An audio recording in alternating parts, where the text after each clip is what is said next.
What is up, y'all? I hope you're doing well. We are here for our secret sermon. So we do after midnight on Saturdays, we do our secret teachings of Jesus. And this is where I delve into the lost gospels and we kind of dig in and find a passage and see what kind of downloads come through. So currently we are working with the Nag Hammadi scriptures found in Nag Hammadi, Egypt. And another set of lost gospels would be the Dead Sea Scrolls found in Greece. I'm pretty sure around Greece, I think. And yeah, so I come in from work and I open up, recently we've been, well, I say recently, but for like a year, a little over a year, we've been doing, studying the Gospel of Philip. So I'll open up the Gospel of Philip and I will kind of skim through, and when a passage stands out and starts speaking to me, I kind of start getting these downloads, and then I turn on the camera and we read them together. So yeah, this week's portion is called Jesus Going Down into the Water. And last week, I chose this passage called Accomplishments. And when I was reading them, it felt like accomplishments and Jesus going down into the water felt really connected. And so I wanted to do Jesus going down into the water this week. So if you want, you might want to go back, if you didn't already see it, and check out last week's episode, because I think that they might end up pairing well together. And so just giving you a little bit of context about the Gospel of Philip. Some of the Gospels are more character-driven with dialogue. They're more like some of the other Gospels, but the Gospel of Philip are these like portions of text, and they're about a paragraph each, and they're just very cryptic and esoteric. And I believe they're meant to be meditated on. They're very symbolic. And so I've really enjoyed them a lot. But so let's get into it. I'm going to read you the passage a couple of times, and then we will kind of unpack them line for line, and I will kind of give you what I'm getting. All right. So, Jesus going down into the water. It was necessary for Jesus to go down into the water in order to perfect and purify it. So also those who are baptized in his name are perfected. For he said, "Thus shall we perfect all righteousness." So I'll read it again. Jesus going down into the water. It was necessary for Jesus to go down into the water in order to perfect and purify it. So also those who are baptized in his name are perfected. For he said, "Thus shall we perfect all righteousness." So it was necessary for Jesus to go down into the water in order to perfect and purify it. Well, aside from the water, generally speaking, it was necessary for Jesus to come to earth in order to perfect and purify it. Jesus coming to earth brought a vibration that the planet wasn't in resonance with yet. And so like a tuning fork that's like struck and the pitch resonates and resounds, the other strings of the instrument like try to find that perfection. So they want to resonate with that perfect note. And so that's how I think a tuning fork works.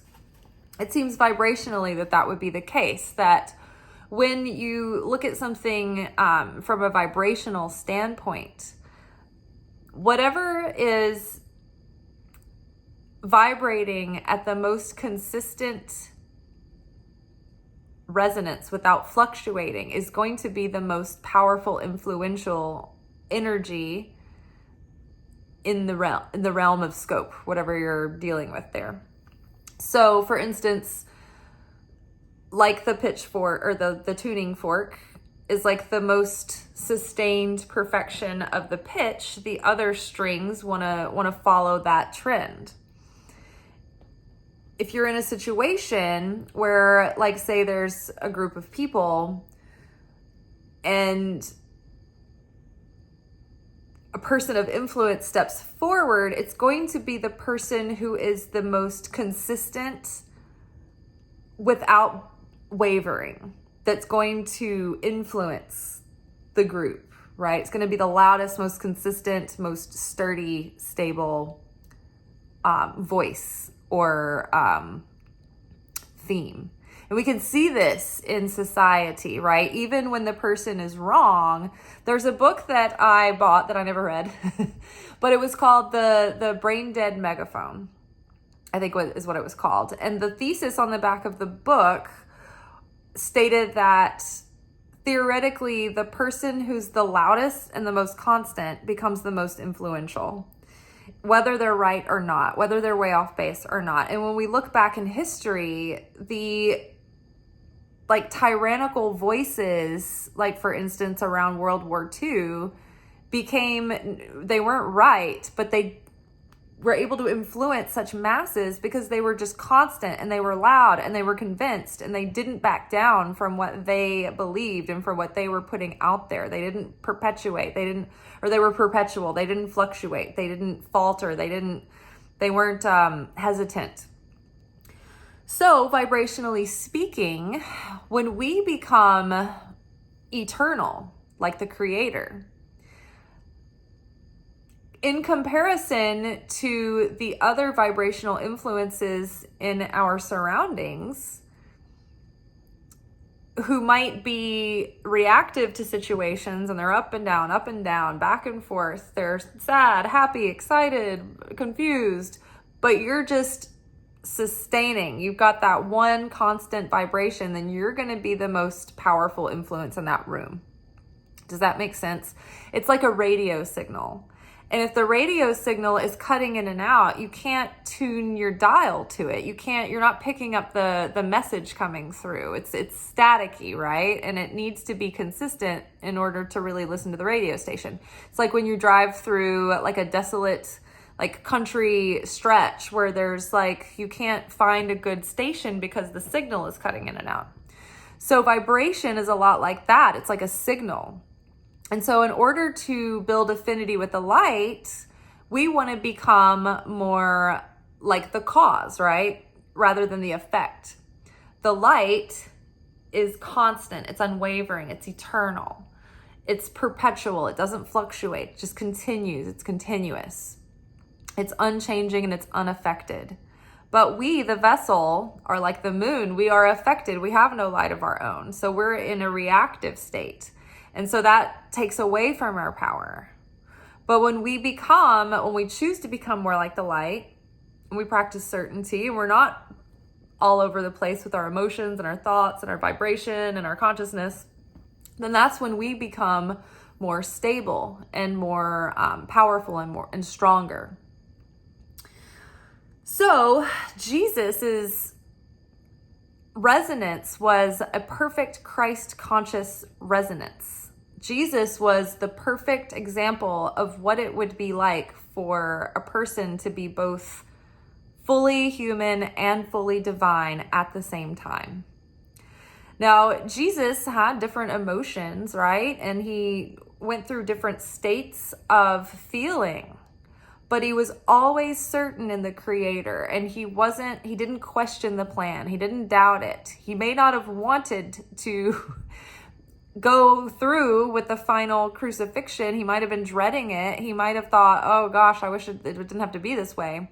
But he knew that was what was going to happen. And he wasn't going to be hesitant. He was going to go through the steps that were going to lead him in that direction. So Jesus, being the Christ, had to come here on earth physically as a embodiment of God in order to awaken the planet and bring us into a higher consciousness than we were up until that point. Otherwise, we were missing the mark. We were missing the point. Even the best and the high priests at the time, even the most righteous, were lost in the plot. They forgot about love and compassion and mercy.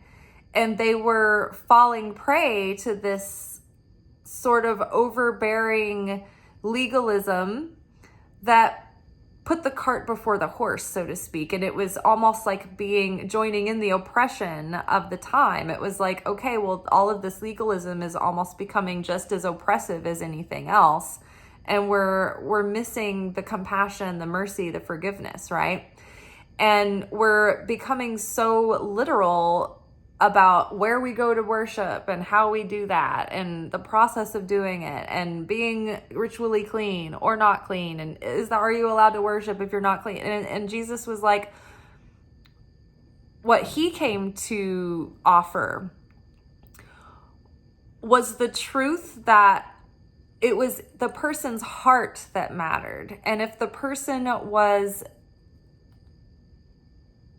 worshiping and believed and had faith that it doesn't matter who they are or what they've done or where they are, but all that mattered was that they prayed and that they worshiped and that they believed in their heart. And it was where their heart was that mattered. It was all about the heart, right? It was about the consciousness in the heart more than the outward works of the hand. So Jesus came to earth to perfect earth and perfect humanity and help us become more righteous and holy. And he came to perfect the religion of the chosen people, to raise that consciousness even more into even more righteousness and holiness. But it was done, the purification was done with love and self-sacrifice rather than sacrificing offerings. So it reminds me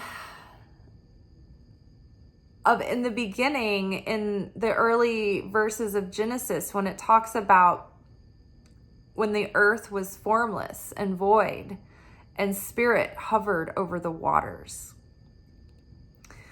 Well, we, in a sense, before we are awakened, before we come alive to that idea of Christ consciousness, before our heart is awakened, it's like we are formless and chaotic and void.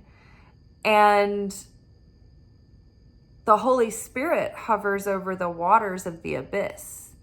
Now, it is water through which we are born. But when we go down into the water in baptism, it's sort of like a representation of a death, right? Because we don't breathe under the water and we're engulfed in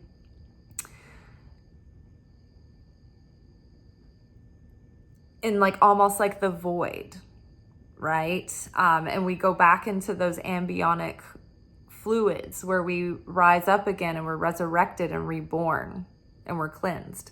Now, in Judaism, ritual cleansing is done through a mikvah. And you go through this process of going into the mikvah, into the water, and there's a process to it, but the idea is that you submerge yourself into the water and you are purified and you are cleansed. And so the water, literally, water is a tool. It's a spiritual medium that does purify and it does cleanse. And scientifically speaking, there's been research done on water, and we've discovered a lot of interesting and fascinating things about water, that water is a living organism and it has intelligence and memory. Isn't that interesting? So it was necessary for Jesus to go down into the water in order to perfect and purify it. So also those who are baptized in his name are perfected. For he said, thus shall we perfect all righteousness. And so when we are baptized in a mikvah, the mikvah is like a physical 3D cleansing. It's like a ritual bath, like a ritual cleansing, where you go into the water and the water does something spiritual to physically cleanse the vessel. and it cleanses the inner vessel. But the added layer of baptism is that it doesn't just ritually cleanse the vessel, but the baptism washes away sin and redeems the soul. And the symbolism is that we wash away the lower self, the sin, the part of ourselves that separated from God in the Garden of Eden when Adam and Eve fell from the garden, right? We all existed within the souls of Adam and Eve. Adam is the father of all the souls of mankind. Every soul came from Adam, including Eve, right? Eve was taken from Adam. So every person that was born, it was like split off from the original two souls that existed, from the original one soul of mankind, Adam Kadmon. So we all shared in that separation of the oneness that we had with paradise in the garden, with God, when we remembered fully who we were. And we had complete connection with God. And when we separated, it was like the ego was birthed forth. And all of a sudden, it was like the knowledge of good and evil brought forth fear.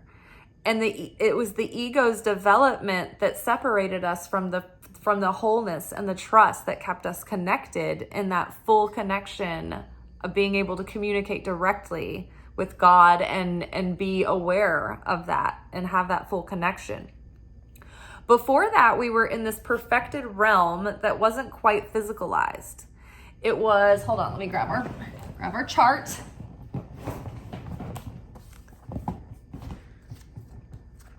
Deploy chart is here.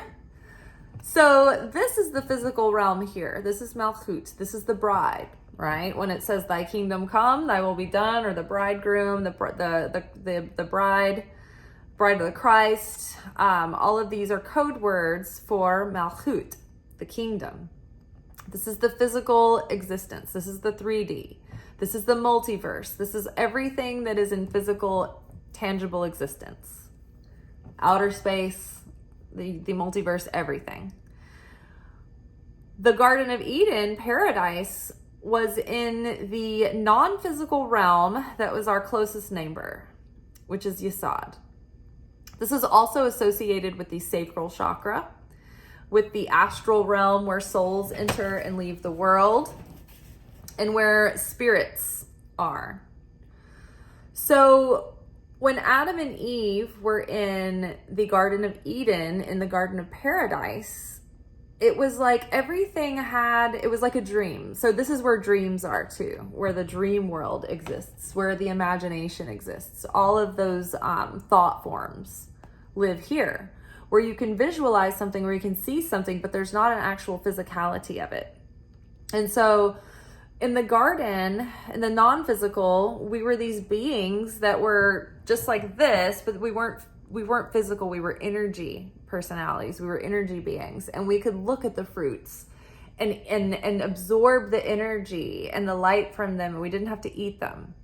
And I always assign for homework, go watch the Barbie movie, because the Garden of Eden paradise was like Barbie world, where they just stand in the shower and none of the water had to come on, and they would just sit in front of the pancakes and like, this is great. And they'd pretend to drink their coffee, and our Barbie would rise up every morning, like perfectly rested, hair perfect, until there was anger and insecurity and jealousy and comparison. And that's when Barbie had to fall and go to Earth and go through a process to correct her physical attachment. Like, it was like Barbie was the higher self of the girl on Earth that owned her. And so she had to go to Earth to help the lower self with the problems, right? To correct the soul. So it was so interesting to me that movie was so poignantly like the in-depth story of the rabbinical reading between the lines of the book of Genesis. And I'm like, did they know that? Did they know that they did that? Or was it just like channeled through by accident? It's amazing. So many times I think that artists are very prophetic because the soul is what is making the art. And it's like sometimes we don't even realize like the genius that's coming through. We don't even understand it, but the soul is speaking through us.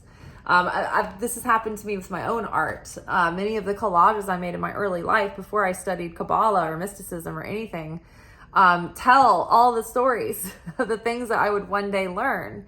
And I didn't know that at the time, but it felt right. There was some truth coming through these symbols, and I just didn't know the depths of what was really there. I could feel it, I could sense it. I could sense the statement that was coming through, but I didn't know the depths of what was really coming through in those collages. Was amazing. And so now, like, when I look at them, I'm like, man, this is amazing. Like, I'm picking up on all these layers of like the metaphysical that I didn't even know about then. And so to me, I'm like, wow, it was really my soul that was making this art. It wasn't really me. I was just participating. I was just putting the pieces together. And so that's what we are. We're vessels for the light. And if we're willing, if we lend ourselves to our soul's calling, we're lucky enough to put the pieces together, right? So the Christ here, this is the next level up. This is the pillar of consciousness. And so here we are, down here, the lowly and unawakened, but perfected in our imperfection. And then up here, this is like the level of like the Buddha. This is like the next level up. This is like a lot of the prophets on earth would be here. And then you go higher and you get to the Christ consciousness, which is Tiferet. Now, this is the highest a person can feasibly attain to without going the route of Enoch or Elijah, when they become, when they lose their ego completely and they're reabsorbed into the light of the Creator and they become one with God. And then their personality, their soul is no more because it's been completely reintegrated, right? So Christ came down to earth to perfect the earth. And so Christ going down into the water perfected the water. Now,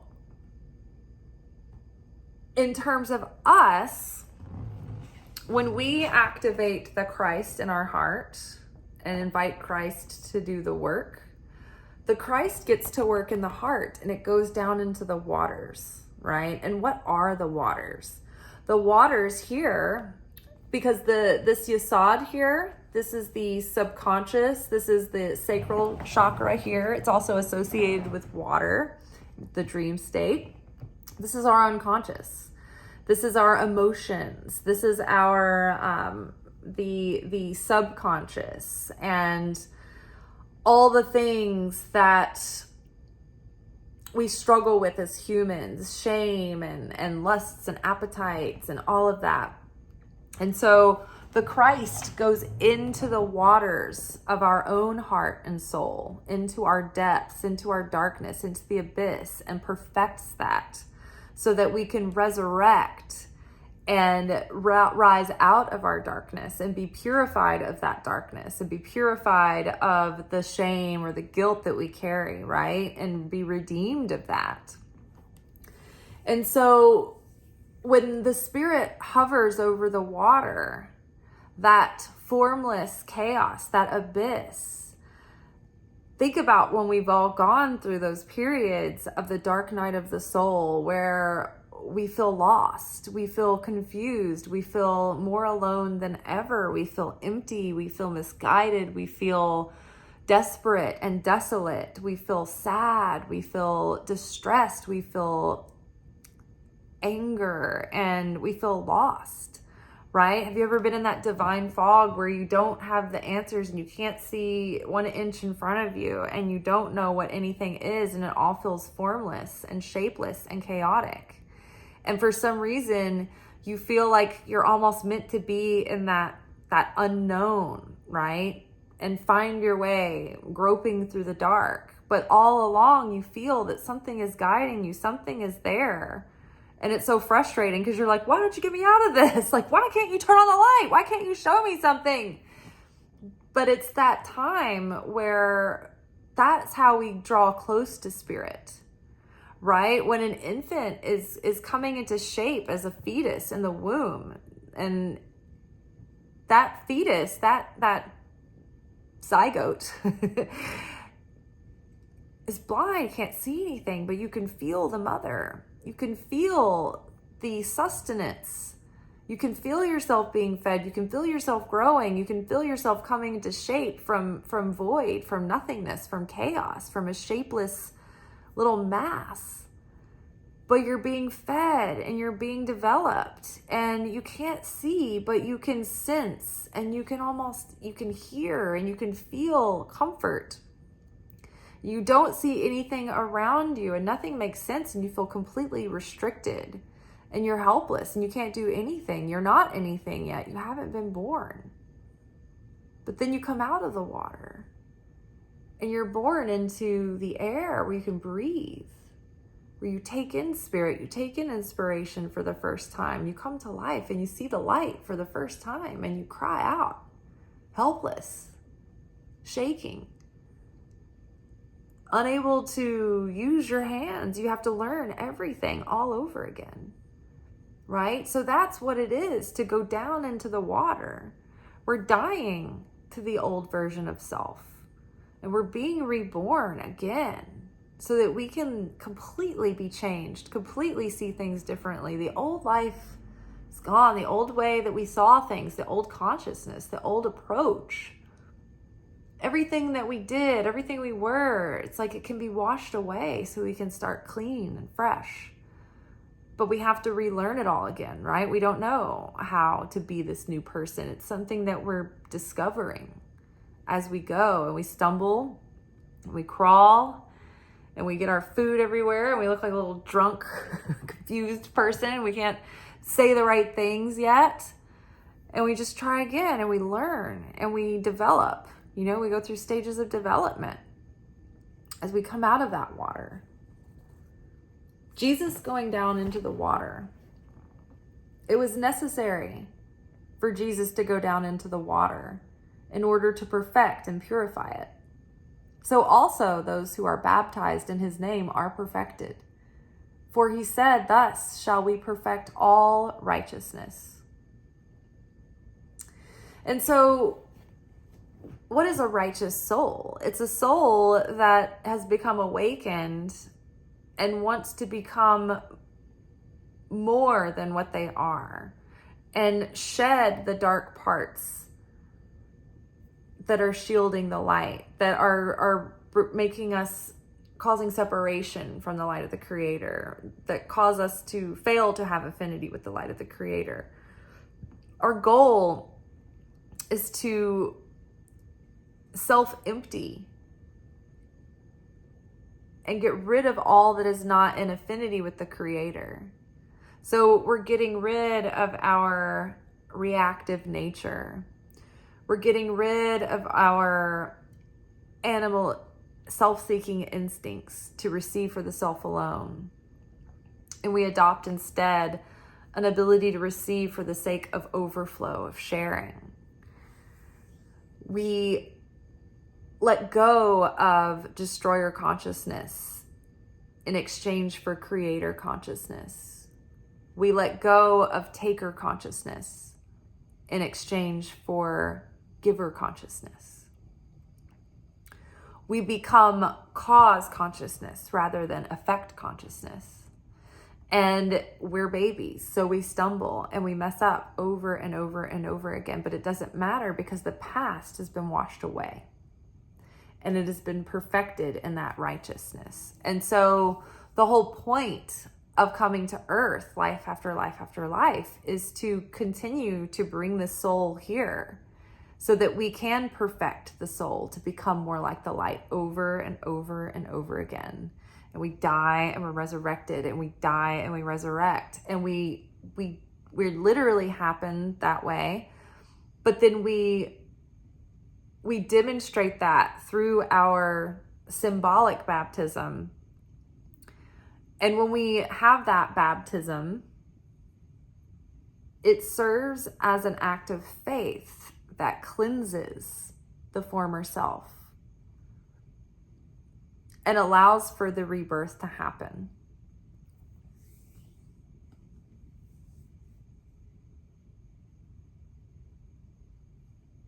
Even Jesus was baptized.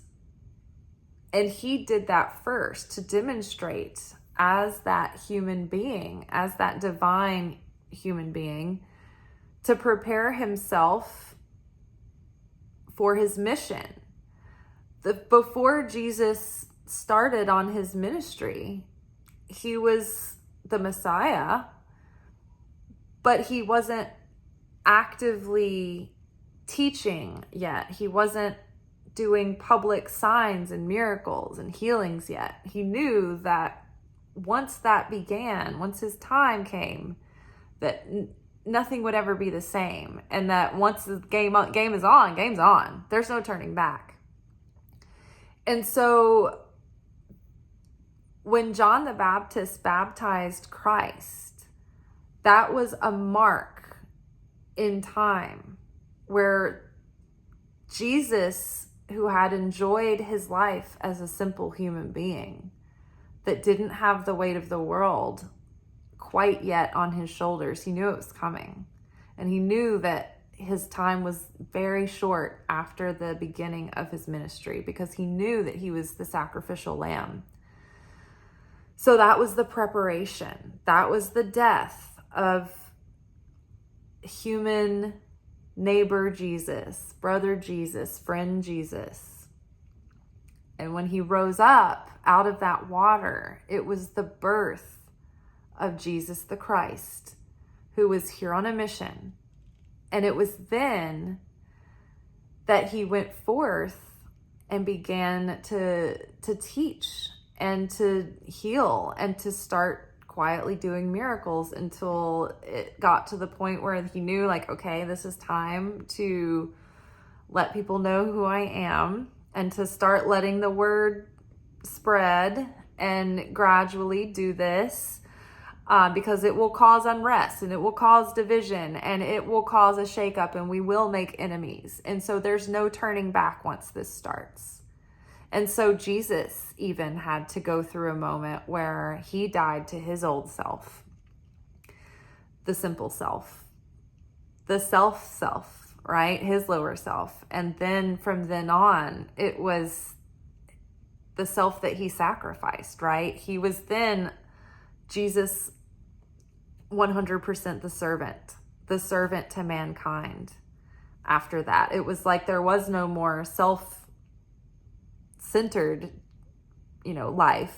Not that Jesus was like selfish, but he had his own identity. He worked as a craftsman, and he had a simple life.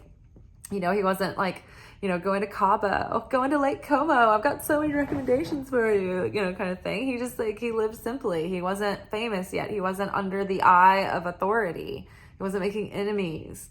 He wasn't standing on his feet all day, healing people, giving his energy to everyone, never having a private moment to himself again. I mean, he did have private moments to himself, but it was just to better prepare himself to be the lamb for the slaughter, right? And so Jesus demonstrated the beginning of what that meant. And so when we are baptized, we die, or the idea when we become a Christian, when we become a disciple of the Christ, we demonstrate that we are letting go of our selfishness, of our darkness, of the self-serving ways, and we become a servant to mankind, hopefully to lift others up and to awaken others as well, right? And we leave behind the lower selfish self in exchange for the higher self who has compassion and forgiveness. And it's difficult, right? Because we can be baptized and we can ask Jesus into our heart, and every day it's difficult to not be selfish, to not be petty, and to not be angry, and to not hold grudges, and to not lust, and be, gluttonous and lazy and spiritually lazy, and, want to do the easy thing, and want to be dumb, want to be foolish, want to be a slut, all that. But that's what that means. That's what we go through. That's what we wash away. It's that old self. It's the old way of doing things. It's the old perception. And when we rise up, we have a new purpose and we have a new mindset. And we're not carrying around the shame of the past anymore. When we are forgiven, when we repent and we are sorry and we change our ways, we let go of the past. Because when we ask for forgiveness for our sins and we repent and we do teshuvah and we realign with the true self, with the higher self, we can't carry the shame of the past anymore. We can't keep beating ourselves up for the things of the past, because if we believe we've been forgiven by God, then we have to have faith in that and stop reliving it and stop carrying it around and stop letting it hold us back and stop letting it make us feel unworthy and shameful and like we don't deserve, love and compassion and redemption, right? We have to let it go too. And so it's just as much something that we have to wash away ourselves to let go of, right? Because we're like, God is like, yeah, great. Like, you're forgiven. Jesus is like, you're forgiven, you're redeemed, but it's us that keeps carrying it around. So the hard part is for us to forgive ourselves, right? So you only need to get baptized once in God's eyes, but if you want to do the ritual over and over again, and the mikvah certainly helps to help you go through the process of forgiving yourself, of washing it away, of reminding yourself like, hey, I'm letting this go. I mean, girlfriend over here loves a ritual bath. I love to go baptize myself in waterfalls and in natural swimming holes, and I love a mikvah. I think it's great, but it's not that I think that God needs to forgive me over and over and over and over again. But it's nice to just do it. Like, I'm like all about it, but I might need to forgive myself over and over and over again. Jesus going down into the water. It was necessary for Jesus to go down into the water in order to perfect and purify it. So also those who are baptized in his name are perfected. For he said, thus shall we perfect all righteousness. So Jesus goes down into the water. He goes down into our heart, into our soul, and purifies and corrects that, and changes our consciousness and changes our heart and how we feel about things and how we perceive the world. And he helps us let go of our shame and our doubt and our fears and our insecurities and our judgment, our wrong truth, right? I've talked about it a couple of times this week about how, it's so popularized these days to say, well, this is my truth and I'm going to express my truth and I need to speak my truth. This is my authentic truth. But it's like, you need to check your truth to see if you're in the right place, like if your truth's in the right place, right? Because some people have shitty truths, right? Some people are like way out there and their perception needs to catch up, So it's about, we need the Christ to help us adopt the Christ's truth. That purity of the way that we see each other, without judgment, without criticism, without condemnation. It's not that you see someone without seeing the reality of who they are, but it helps to see them through the lens of the way that God sees them. And all the reasons that the fear and the baggage get attached to us, if we can see through that to the innocent soul, the child within that person. And some people, it's very hard to do that. Some people, it's very dangerous to do that. Some people prey upon the fact that they're counting on you doing that, or they use that to manipulate you. So you can have healthy boundaries and not be a doormat and not be taken advantage of by people. But in your heart, you don't have to hate them. You can make sure that they're not in your life. You can make sure that they're not taking advantage of you and hurting you and preying upon you. But when you go to bed at night, you don't want to have seething judgment and hate and criticism for that person, because it just shuts your heart down and it closes your heart off, and it actually causes you to separate from the Creator, because the Creator is love, unconditional love, right?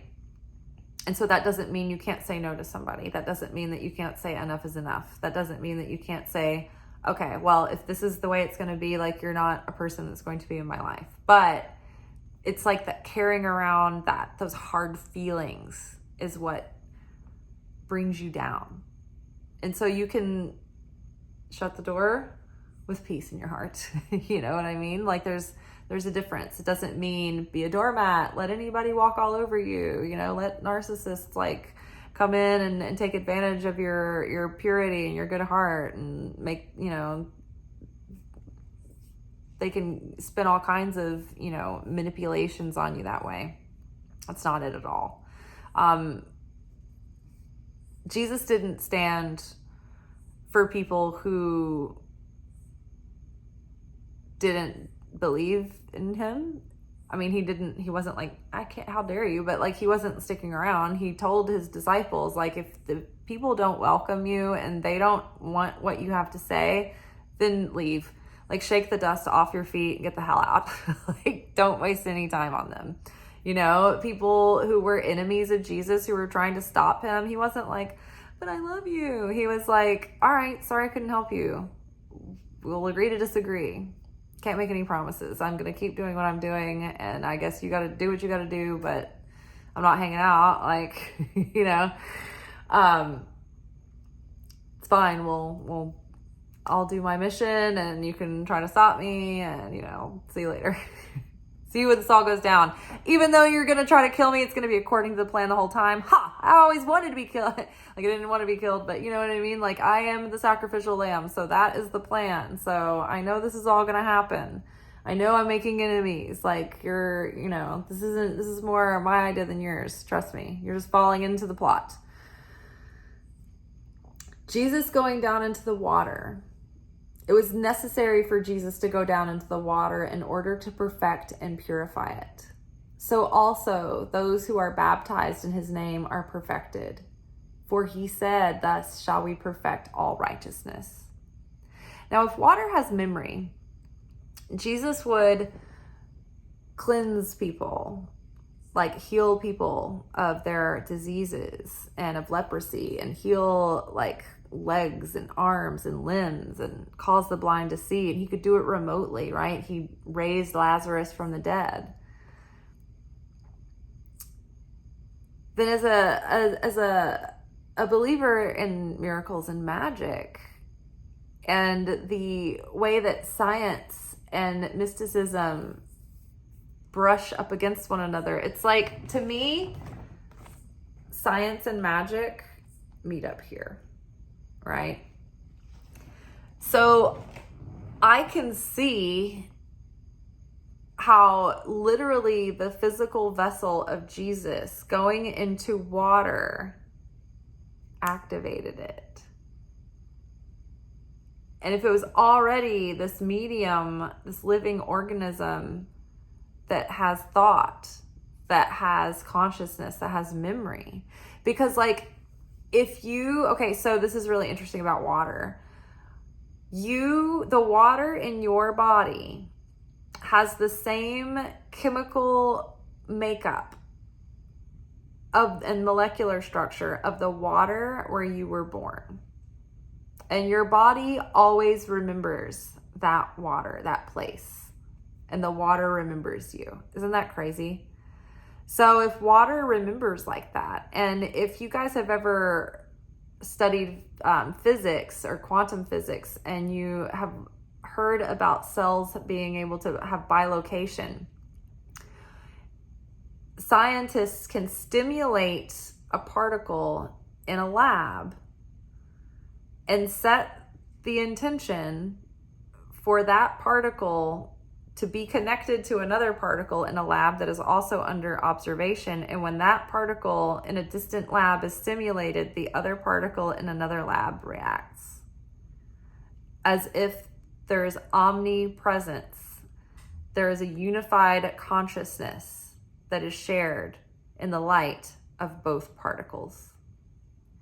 That is like seeing the omnipresence of the consciousness of the Creator alive in all things. So why not? Why isn't it feasible that Christ's baptism did something to activate water that would forever remember, globally, worldwide, the baptism of Christ in the water that day? And when we think about that, when we go down into the water, that water then cleanses and purifies us just the same. It's the same when you pray over the Eucharist and when you do the Hammadi on Shabbat, when you break the bread and you drink the wine. When you drink the wine, you're supposed to hold the cup in a certain way that all 10 of your fingers are touching it in a certain way, and you hold your hand in a certain way to represent the rose. We are the rose.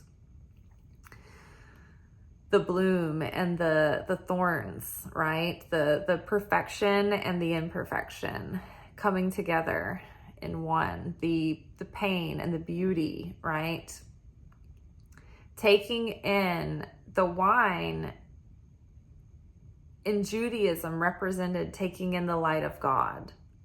And so then when Jesus in the Last Supper said, "This is my body and I am breaking it for you." So what happens in the Old Testament is the whole thing is these prophecies foretelling the coming of the Messiah. And so all the rituals, all the symbolism, it's all symbolic of the sacrificial blood, of the sacrificial flesh, of all of these things. And so when Jesus came and he was like, "It's me, I'm here. This is me.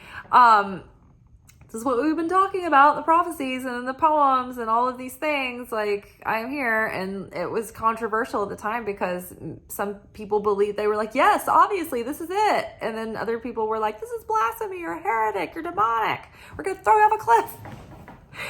But the bread, the breaking of the bread was a foretelling of the crucifixion.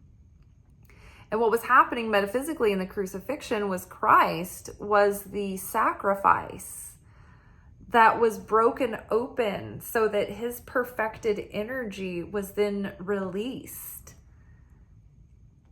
And it purified the world and it uplifted the consciousness of humanity. But when you sacrifice something, you open up that life force and it breaks open and it is then redirected into the intention. And so Christ was broken open and his blood was spilled out for us so that we could be cleansed and elevated and raised up so that we could go beyond the earthly realm of reincarnation and going back and forth over and over and over again to correct the sin of Adam, to try to elevate our souls. And we never get further up. So that we could once again re-enter the garden. But the kingdom is actually going to be perfected so that the kingdom can come, so that the kingdom becomes more like the perfected garden once more, right? See how the kingdom has fallen down here, away from the rest of the upper realms. The upper realms are everything above, and this is the 99%. This is only the 1%.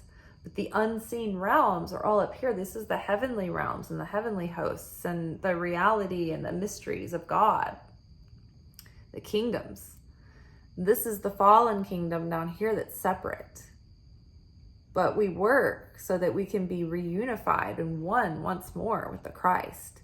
And so the Christ was broken open in order for all of these different dimensions of consciousness and the parts of the soul to be redeemed and brought back together, and for us to be able to enter that kingdom, consciously speaking, spiritually speaking, in the afterlife, humanity being hopefully in a state at some point one day when we can know a world that has seen the end of pain and suffering, and a world that has become unified and is no longer in separation.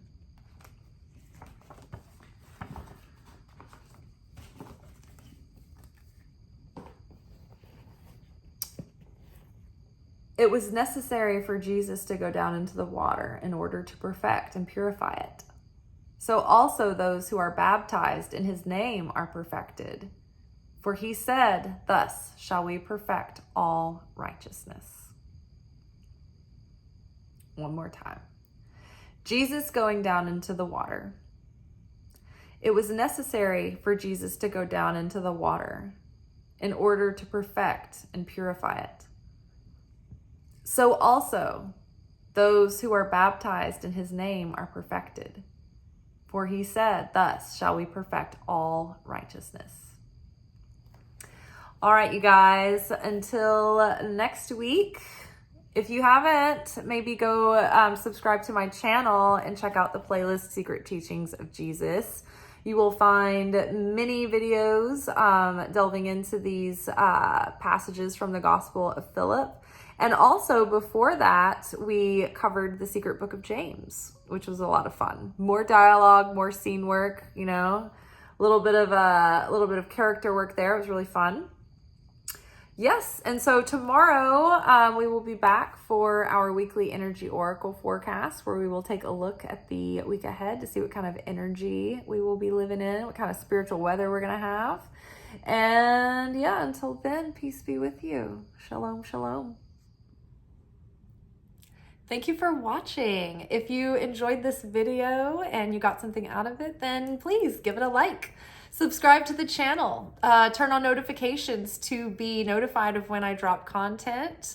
Like the videos, comment, share them. Anything that you do helps these messages get out to other people who need them. So you watching a video and taking an action on it actually makes a positive difference in someone else's life.